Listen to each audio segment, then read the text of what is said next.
El Comentario Podcast presenta un espacio realizado y dirigido por Agustín Sancho Cubero. La bruma de la madrugada aún se arrastraba por los rincones del huerto de José de Arimatea cuando los primeros rayos de luz comenzaron a lamer las aristas de la roca fría. Aquel tercer día, el mundo parecía contenido en un suspiro, como si la creación entera estuviera conteniendo el aliento ante lo imposible. María Magdalena caminaba con el paso vacilante y el alma fragmentada, cargando especias y un dolor que no encontraba consuelo en las palabras de los hombres. El peso de los aceites en sus manos era una carga ligera comparada con la losa de tristeza que oprimía su pecho, desde la tarde del viernes. Al llegar al lugar, el asombro la golpeó con la fuerza de un rayo. La piedra, aquella mole inmensa que debía sellar el olvido, había sido desplazada como si fuera una hoja seca movida por el viento. El sepulcro estaba abierto, desnudo ante la claridad creciente del alba. El miedo y la confusión corrieron por sus venas mientras corría a buscar a Simón Pedro y al otro discípulo, aquel a quien Jesús amaba. Sus pies golpeaban el suelo pedregoso de Jerusalén llevando una noticia que ninguno de ellos estaba preparado para procesar. Al llegar al sitio, los dos hombres entraron en la penumbra de la cueva y solo hallaron los lienzos de lino y el sudario que había cubierto el rostro del maestro, doblado con una delicadeza que desafiaba cualquier lógica de robo o profanación. Juan vio y creyó, pero Pedro permaneció sumido en un silencio denso, una bruma mental que solo el tiempo podría disipar. Los hombres regresaron a sus casas con el corazón latiendo con una esperanza incierta, pero María se quedó allí, llorando junto a la entrada de la tumba. Fue entonces cuando, a través del velo de sus lágrimas, vio a dos seres de blanco y luego a un hombre a quien confundió con el encargado del huerto. «Señor, si tú lo has llevado, dime dónde lo has puesto», suplicó ella con la voz quebrada. Bastó una sola palabra para que el universo recobrara su centro. «María», dijo el hombre. Aquella voz, cargada de una ternura que había calmado tormentas y resucitado esperanzas, era inconfundible. Hablaban de las esperanzas muertas en la cruz, de cómo aquel profeta poderoso en obras y palabras había sucumbido ante el poder de Roma y del Sanedrín. Un extraño se les unió en el camino y comenzó a explicarles las Escrituras, desde Moisés hasta los profetas, revelando cómo era necesario que el Mesías padeciera aquellas cosas para entrar en su gloria. El corazón de los caminantes comenzó a arder bajo el calor de aquellas palabras, aunque sus ojos seguían velados por la incredulidad. Al caer la tarde, lo invitaron a cenar y fue en el gesto sencillo de partir el pan cuando las escamas cayeron de sus ojos. Reconocieron al Señor justo en el instante en que él desaparecía de su vista. Sin importar el cansancio ni la oscuridad de la noche, regresaron corriendo a Jerusalén para anunciar a los 11 que el Maestro verdaderamente había resucitado. Mientras compartían el asombro en el aposento alto, con las puertas cerradas por miedo a las autoridades, Jesús se presentó en medio de ellos. «La paz esté con vosotros», dijo, y el aire se llenó de una serenidad que no pertenecía a este mundo. Les mostró sus manos y su costado, las cicatrices de la entrega total que ahora eran trofeos de victoria. Tomás, que no había estado presente en aquel primer encuentro, se negó a creer sin la evidencia del tacto. 8 días después, el resucitado volvió a presentarse y permitió que el incrédulo metiera sus dedos en las llagas. «Señor mío y Dios mío», fue todo lo que el hombre pudo articular, cayendo ante la realidad de que la carne y el espíritu se habían abrazado en una alianza eterna. Los días que siguieron fueron un tiempo de aprendizaje bajo una luz nueva. En las orillas del mar de Tiberíades, después de una noche de pesca infructuosa, los discípulos vieron a una figura en la playa que les indicó dónde echar las redes. La captura fue tan abundante que las redes amenazaban con romperse. 153 peces grandes que simbolizaban la futura misión universal de aquellos pescadores de hombres. Allí, junto a unas brasas con pescado y pan, Jesús restauró a Pedro de sus 3 negaciones. «¿Me amas más que estos?», preguntó el Señor 3 veces, sanando con cada respuesta afirmativa la herida del miedo que había llevado al apóstol a negar a su amigo en el patio del sumo sacerdote. Con la orden de apacentar a sus ovejas, Pedro recibió el peso de una responsabilidad que lo llevaría años más tarde hasta el martirio en las colinas de Roma. Durante 40 días, el resucitado se apareció a muchos, dando pruebas indubitables de su vida y hablando del reino de Dios. Pero llegaría el momento de la partida física para dar paso a la presencia espiritual. En el Monte de los Olivos, ante la mirada atónita de sus seguidores, Jesús fue elevándose hasta que una nube lo ocultó de sus ojos. La promesa de que no los dejaría huérfanos y de que enviaría al Consolador quedó vibrando en el aire. Los 11, junto con María y otros creyentes, se retiraron al cenáculo para esperar en oración. Eran días de incertidumbre y fervor, donde la semilla de la Iglesia comenzaba a hincharse bajo la tierra antes de brotar. El día de Pentecostés, cuando se cumplían 50 días desde la Pascua, un estruendo como de un viento recio llenó la casa donde estaban sentados. Lenguas como de fuego se posaron sobre cada uno de ellos y el Espíritu Santo inundó sus almas con una fuerza desconocida. Aquellos hombres asustadizos, que se habían escondido tras cerrojos, salieron a las calles de Jerusalén hablando en diversas lenguas con una audacia que desconcertaba a la multitud, venida de todas las naciones. Pedro, de pie ante la muchedumbre, pronunció su primer gran discurso, explicando que aquel a quien habían crucificado era el Señor y el Mesías. Aquel día, unas 3000 personas se unieron a la comunidad, bautizándose y comprometiéndose a vivir en la enseñanza de los apóstoles, en la comunión, en la fracción del pan y en las oraciones. La vida de los primeros creyentes era un testimonio de amor radical. Vendían sus posesiones y ponían el dinero a los pies de los apóstoles para que se repartiera según la necesidad de cada uno. La alegría y la sencillez de corazón presidían sus comidas y el favor del pueblo los acompañaba. Sin embargo, el crecimiento de esta nueva secta de los nazarenos pronto despertó la hostilidad de los poderosos. Los apóstoles fueron encarcelados y azotados, pero ellos salían gozosos de haber sido considerados dignos de sufrir ultrajes por el nombre de Jesús. La tensión llegó a su punto crítico con Esteban, un hombre lleno de gracia y de poder que realizaba grandes prodigios. Al ser llevado ante el concilio, su rostro resplandecía como el de un ángel mientras acusaba a los dirigentes de resistirse siempre al Espíritu Santo. La furia de la turba estalló y Esteban se convirtió en el primer mártir, pidiendo perdón por sus verdugos mientras las piedras acababan con su vida terrenal. Entre los que presenciaban el asesinato y custodiaban las ropas de los ejecutores estaba un joven llamado Saulo, de Tarso. Saulo, un fariseo celoso de la ley, veía en el camino de Jesús una amenaza mortal para las tradiciones de sus padres. Armado con cartas de autorización, comenzó una persecución feroz, entrando en las casas y arrastrando a hombres y mujeres a las prisiones. Pero la sangre de los mártires actuó como semilla. Los creyentes se dispersaron por las regiones de Judea y Samaria, llevando consigo el mensaje que los perseguidores intentaban sofocar. Felipe bajó a Samaria y allí el Evangelio fue recibido con gran gozo, rompiendo barreras ancestrales entre judíos y samaritanos.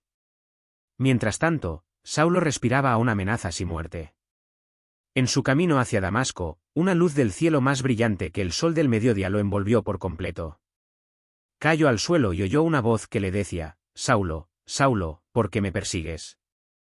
Al preguntar quién era, la respuesta transformó su existencia para siempre: «Yo soy Jesús, a quien tú persigues». Aquel encuentro en el polvo del camino dejó a Saulo ciego por 3 días, un tiempo de oscuridad exterior que permitió que una luz interior comenzara a brillar. Tras ser bautizado por Ananías, el perseguidor se convirtió en el apóstol más incansable de la fe que antes intentaba destruir. Su conversión fue un giro dramático en la historia de la Iglesia primitiva, pues aquel hombre poseía la cultura griega, la ciudadanía romana y la formación teológica judía necesarias para llevar el mensaje más allá de las fronteras de Israel.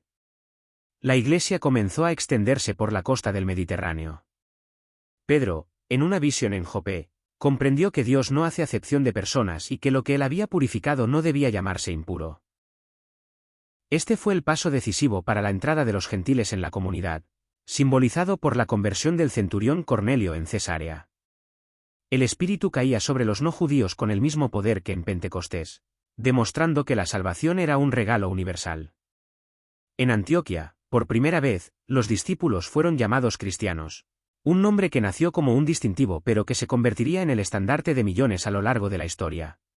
Bernabé y Saulo, ahora llamado Pablo, partieron desde allí en el primero de sus grandes viajes misioneros. Recorrieron la isla de Chipre y se adentraron en las montañas de Galacia, fundando pequeñas comunidades en ciudades como Listra, Iconio y Antioquía de Pisidia. A pesar de los peligros, de los naufragios y de las palizas, la palabra de Dios corría como un fuego en la paja seca. Surgieron, no obstante, conflictos internos. Algunos creyentes de origen fariseo sostenían que era necesario que los gentiles se circuncidaran y guardaran la ley de Moisés para ser salvos. Este debate amenazaba con dividir a la joven iglesia en dos facciones irreconciliables. Se convocó entonces el primer concilio en Jerusalén, donde los apóstoles y los ancianos se reunieron para discernir la voluntad de Dios. Pedro y Santiago hablaron con sabiduría y se decidió que no se debía imponer a los conversos más carga que lo indispensable, pues la salvación se obtenía por la gracia del Señor Jesús. Esta decisión abrió las compuertas para que el cristianismo se despojara de sus ataduras puramente étnicas y se convirtiera en una fe de alcance mundial. Pablo inició su segundo viaje acompañado de Silas. En Troade, una visión lo llamó a cruzar hacia Europa. El Evangelio entró en Macedonia, estableciéndose en Filipos, donde una vendedora de púrpura llamada Lidia fue la primera en abrir su corazón. En Atenas, el apóstol habló en el Areópago, dialogando con los filósofos epicúreos y estoicos sobre el Dios desconocido. Aunque muchos se burlaron de la idea de la resurrección de los muertos, algunos creyeron, sembrando la semilla en el corazón intelectual del mundo antiguo. Luego vino Corinto, una ciudad portuaria bulliciosa y decadente, donde Pablo pasó 1 año y medio fortaleciendo una iglesia llena de carismas pero también de problemas éticos y sociales. Sus cartas a los corintios siguen siendo hoy un testimonio de su amor pastoral y de su profundidad teológica, especialmente su himno al amor que define la esencia misma de la vida cristiana. El tercer viaje lo llevó a Efeso, un centro de culto a la diosa Diana. Allí, el poder de la palabra fue tal que los fabricantes de ídolos de plata vieron peligrar su negocio y provocaron un tumulto en el teatro de la ciudad. Pablo continuaba escribiendo, organizando colectas para los pobres de Jerusalén y estableciendo líderes en cada ciudad. Su mirada estaba puesta en Roma, la capital del imperio, pues sentía que su misión no estaría completa hasta dar testimonio ante el César. Al regresar a Jerusalén, fue arrestado en el templo bajo falsas acusaciones. Su cautiverio en Cesarea duró 2 años, tiempo durante el cual defendió su fe ante gobernadores como Félix y Festo y ante el rey Agripa. Haciendo uso de su derecho como ciudadano romano, apeló al César, iniciando un viaje accidentado hacia el corazón del imperio que incluyó un naufragio dramático en las costas de Malta. Mientras tanto, en Jerusalén, Santiago, el hermano del Señor, lideraba la comunidad local con una piedad ejemplar hasta que fue martirizado por orden del sumo sacerdote Anano. La tensión política en Judea crecía día a día, encaminándose hacia la gran revuelta que terminaría con la destrucción del templo por las legiones de Tito. Los cristianos, advertidos por las profecías, comenzaron a abandonar la ciudad santa, comprendiendo que el verdadero templo no estaba hecho de piedras, sino de personas vivas habitadas por el Espíritu. Pablo llegó finalmente a Roma bajo custodia militar. Aunque vivía en una casa alquilada con un soldado que lo vigilaba, se le permitía recibir visitas y predicar el reino de Dios con total libertad. Allí se encontró con la comunidad cristiana que ya existía en la capital y trabajó para fortalecerla. Se cree que Pedro también llegó a la ciudad eterna en aquellos años finales, uniendo los dos grandes pilares de la Iglesia en la sede del poder mundial. El verano del año 64 trajo consigo el gran incendio de Roma. El emperador Nerón, necesitando un chivo expiatorio para calmar el descontento popular, señaló a los cristianos. Fue la primera gran persecución oficial. Los seguidores de Jesús fueron arrojados a las fieras, crucificados o convertidos en antorchas humanas para iluminar los jardines imperiales. En medio de este horror, la tradición sitúa el martirio de Pedro en el circo de Nerón, pidiendo ser crucificado cabeza abajo por no considerarse digno de morir como su maestro. Pablo, por su parte, habría sido decapitado en la vía Ostiense, sellando con su sangre una vida entregada por completo a la causa de Cristo. La desaparición de los apóstoles marcó el fin de la era apostólica y el inicio de la era de los padres de la Iglesia, pero la llama que se había encendido en el cenáculo de Jerusalén era ya inextinguible. El Evangelio había llegado a las fronteras de la India con el apóstol Tomás, a Egipto con Marcos y a las lejanas tierras de Etiopía y Armenia.